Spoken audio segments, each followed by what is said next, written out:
Jika Anda melihat lebih dekat, Anda tidak tahu jenis serangga apa ini. Tapi kecepatan cloningnya sangat cepat. Selain itu, ketika makan, ia memakan segalanya, tidak meninggalkan apapun. Pada saat ini, pria itu mengambil bor. Kemudian tiba-tiba menemukan bahwa mata bor itu berangsur-angsur menghilang. Pria ini merasa sangat sulit untuk dipahami. Dia ingin membuka pintu agar dia bisa keluar dengan cepat. Komandan sekarang menemukan bahwa pakaian yang dikenakan pria itu telah digigit serangga itu. Pria itu buru-buru menepis sesuatu dari bahunya dengan tangannya. Tetapi itu tidak berhasil. Dia memohon mereka untuk membiarkannya keluar. Tapi mereka semua tahu dia akan mati. Segera setelah itu, pria itu jatuh ke tanah. Seluruh tubuhnya ditutupi dengan serangga itu. Pada saat ini, polisi menemukan cincin logam memeluk raksasa itu. Dengan cepat menghilang dengan kecepatan sangat tinggi, terlihat dengan mata telanjang. Pintu kaca anti peluru juga mulai terlihat retak. Komandan merasa ada sesuatu yang salah. Dan dengan cepat menekan tombol. Ada ledakan keras yang membuat mereka tidak bisa bereaksi. Tunggu sampai asapnya hilang secara bertahap. Raksasa itu tetap tidak terjadi apa-apa. Mereka semua terkejut. Raksasa itu mengangkat tangannya. Tubuhnya mulai larut menjadi serangga yang tak terhitung jumlahnya seperti barusan. Kemudian mereka semua terbang menuju laboratorium. Segera setelah itu, pintu besi dirobohkan oleh mereka. Tank-tank di luar dengan cepat mulai menembak. Tapi tidak peduli apa yang mereka lakukan, semuanya diserap oleh serangga itu. Semakin ganas mereka menyerang, semakin cepat serangga itu. Melihat adegan ini, banyak orang sangat takut sehingga mereka dengan cepat melarikan diri. Tapi sudah terlambat. Mereka menelan semua yang mereka terbangkan. Setelah itu, mereka terbang ke jalan besar. Hanya dalam beberapa detik, mereka memakan truk di jalan. Bahkan jika itu adalah papan reklame di pinggir jalan, itu ditelan oleh serangga-serangga itu. Jumlah mereka meningkat pesat. Sebuah stadion besar di kota juga menjadi makanan bagi mereka. Dan dari mana serangga ini berasal? Sebenarnya sebelumnya, para ilmuwan telah menemukan benda terbang tak dikenal, yang perlahan mendekati bumi. Sedetik sebelum membentur kiri, cahaya tiba-tiba melambat dan berhenti di udara. Polisi dengan cepat bergegas ke tempat kejadian. Tidak ada yang tahu betapa menakutkannya peradaban alien ini. Piring terbang alien misterius tiba-tiba muncul. Menunggu setelah kabut hilang. Semua orang dapat melihat dengan jelas bahwa ini adalah pesawat ruang angkasa melingkar. Kemudian, ahli biologi Helen dengan cepat bergegas ke tempat kejadian. Dia dikirim oleh polisi untuk bernegosiasi dengan alien. Tiba-tiba, cahaya yang menyilaukan muncul. Sebuah lengan terulur dari dalam piring terbang. Alien akan berjabat tangan dengan Helen. Tapi tiba-tiba, itu ditembak di lengan oleh seorang polisi. Kemudian, tiba-tiba, robot setinggi 10 meter muncul. Kepalanya memancarkan cahaya merah. Dalam sekejap, itu menyebabkan senjata militer dalam radius 3 meter kehilangan kemampuan untuk menyerang. Robot itu seperti iblis yang turun ke bumi. Itu datang di depan Helen. Bersiap untuk menyerangnya. Tapi tiba-tiba terdengar suara aneh. Robot setelah mendengar suara ini, dan berdiri diam. Pada titik ini, semua perangkat juga dipulihkan ke normal. Semua orang melihat monster raksasa di depan mereka. Itu membuat mereka merasa takut. Selanjutnya, hal pertama yang dilakukan militer adalah mengirim alien yang terluka ke laboratorium. Karena itu sangat berharga untuk dipelajari. Setelah itu, semua ahli di lab bekerja sama untuk mengobatinya. Dokter bersiap untuk menyuntikkan anestesi. Tetapi mereka tidak dapat menemukan arteri alien. Para ahli harus langsung memasukkan jarum ke jantungnya. Selanjutnya, seorang ahli bedah ingin mengeluarkan peluru dari tangan alien. Dia mengambil pisau bedah. Melakukan operasi. Sambil menjelaskan struktur tubuh alien kepada orang lain. Tiba-tiba, ahli bedah berhenti. Kutikula alien mulai retak. Kemudian secara bertahap berubah menjadi bentuk manusia. Para ahli semua sangat ingin tahu tentang ini. Alien bergegas ke bumi. Mungkinkah dia hanya ingin menjadi manusia? Pada saat ini, Helen buru-buru pergi ke laboratorium. Dia bisa dengan jelas merasakan medan magnet alien itu. Dokter juga menemukan kelainan pada sistem sarafnya. Tiba-tiba, alien itu berjuang tanpa henti, ingin melepaskan diri dari belenggu. Dokter bergegas memanggil para ahli. Pada akhirnya, seorang ahli meminta Helen untuk berbicara dengannya. Alien itu mengatakan namanya Klaatu. Pada saat ini, Menteri Pertahanan juga datang ke sini. Dan atas nama Presiden menanyai Klaatu. dan mengatakan bahwa dia datang ke bumi ini untuk tujuan apa. Klaatu tidak menjawab pertanyaan menteri. Dia terus mengatakan hal-hal yang orang lain tidak bisa mengerti. Kemudian Helen bertanya padanya, apakah dia manusia atau bukan? Suasana tiba-tiba menjadi tegang. Aku bukan manusia. Saya mendapatkannya. Kemudian Menteri Pertahanan terus bertanya kepadanya apa yang ingin dia lakukan di bumi. Klaatu bertanya padanya apakah dia bisa mewakili seluruh bumi. Dan dia bilang dia hanya bisa mewakili Amerika. Klaatu bilang itu tidak bisa.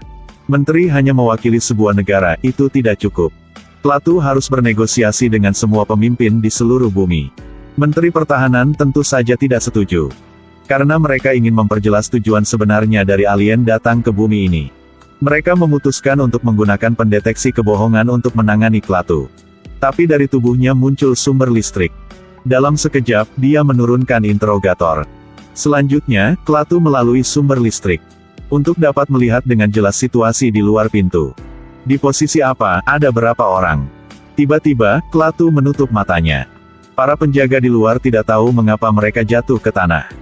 Lonceng alarm berbunyi di lab. Klaatu mengambil kesempatan ini untuk lari dari sana. Kemudian Menteri Pertahanan mengaktifkan peringatan tingkat tinggi. Manfaatkan semua sumber daya yang mereka miliki termasuk kamera pengintai. Mereka dipaksa untuk segera menangkap Klaatu. Pada saat ini, dia berada di stasiun kereta api. Dengan lembut meletakkan tangannya di mesin penjual otomatis. Dalam sekejap, kue itu ada di tangannya. Dia makan sambil mengamati tindakan manusia. Tiba-tiba, dia melihat berita di TV stasiun kereta. Yang menyiarkan laporan berita tentang dia. Setelah itu, Klaatu berinisiatif mencari Helen. Pada saat yang sama, dia meminta Helen untuk membawanya menemui seorang teman. Alien ini dicari oleh Menteri Pertahanan. Dan sekarang, dia harus menemukan alien yang telah ada di bumi selama bertahun-tahun sekarang. Kemudian dia meminta Helen untuk menemukan sesuatu untuknya. Dia mengeluarkan ramuan ajaib. Klaatu menggunakan tangannya untuk mengambil obat dari botol itu. Dan mengoleskannya ke lukanya. Dan keajaiban terjadi. Luka Klaatu cepat sembuh. Seorang ahli biologi seperti Helen melihat pemandangan ini. Pasti juga kagum. Pada waktu bersamaan, Menteri Pertahanan menggunakan drone. Untuk bersiap meluncurkan serangan alien. Namun, drone belum mendekati subjek. Maka robot secara otomatis dimulai. Ini memancarkan sinar cahaya menyilaukan yang tak terhitung jumlahnya. Dan dalam sekejap, robot itu menjatuhkan semua drone. Ia bahkan bisa mengendalikan drone. Dan kemudian, drone itu jatuh ke tanah dan meledak. Komandan juga tidak tahu apa yang harus dilakukan dengan robot. Sekarang, militer hanya bisa memindahkan robot untuk sementara. Mereka menggunakan batang logam raksasa untuk membentuk massa. Mengunci robot dan tidak membiarkannya bergerak. Kemudian mereka membawanya ke pangkalan rahasia jauh di bawah tanah. Saat ini, Klaatu dengan bantuan Helen. Dia menemukan temannya yang sudah lama tidak dia temui. Tapi teman ini adalah seorang lelaki tua Cina. Mereka memiliki sifat menghasilkan diri sendiri, merusak diri sendiri. Tapi itu tidak akan berubah. Apakah ini penilaian resminya terhadap manusia? Sangat jelas bahwa lelaki tua Tiongkok ini adalah alien yang menyamar ada di bumi selama bertahun-tahun. Dia berpikir bahwa bumi pada akhirnya akan dihancurkan oleh manusia. Oleh karena itu, ia berharap Klaatu dapat meluncurkan program untuk menyelamatkan bumi. Kemudian Klaatu bertanya kapan dia akan kembali ke kampung halamannya. Dia bilang dia tidak bisa pergi dari sini. Karena kecintaannya pada bumi membuatnya memutuskan untuk tinggal di sini. Dan merayakan akhir dunia bersama keluarganya. Lalu Klaatu berkata Helen membawanya ke tempat misterius. Selanjutnya, dia pergi ke danau sendirian. Meluncurkan program untuk menyelamatkan bumi. Sebuah orb bercahaya perlahan muncul dari air. Setelah itu, semua makhluk di danau ditarik ke arah bola bercahaya itu. Pada waktu bersamaan, orb yang mengintai di mana-mana di bumi juga muncul pada saat yang sama. Orb satu persatu naik ke udara. Semua orb bercahaya di bumi. Terbang keluar angkasa. Dan membawa semua makhluk hidup keluar dari bumi. Sekarang, bumi hanya tersisa manusia. Ini berarti bahwa rencana untuk menyelamatkan bumi akan segera dimulai. Semuanya telah diambil. Helen, yang menyaksikan semuanya, tiba-tiba merasa ada yang tidak beres. في تمام 10 صباح وصل. Dia benar-benar ingin menyelamatkan bumi dengan melakukan ini. Menurut prediksi mereka, alasan bumi secara bertahap mendekati kepunahan adalah karena makhluk yang disebut manusia sedang menghancurkan bumi. Karena itu, untuk menyelamatkan bumi, mereka hanya bisa menghancurkan semua manusia. Helen terheran-heran. Dia memohon pada Klaatu dan mengatakan bahwa orang-orang sebenarnya sangat ramah. Tapi bagaimana Klaatu bisa percaya itu? Kemudian helikopter tentara tiba. Mereka dengan cepat melarikan diri. Tapi Helen sudah ditangkap.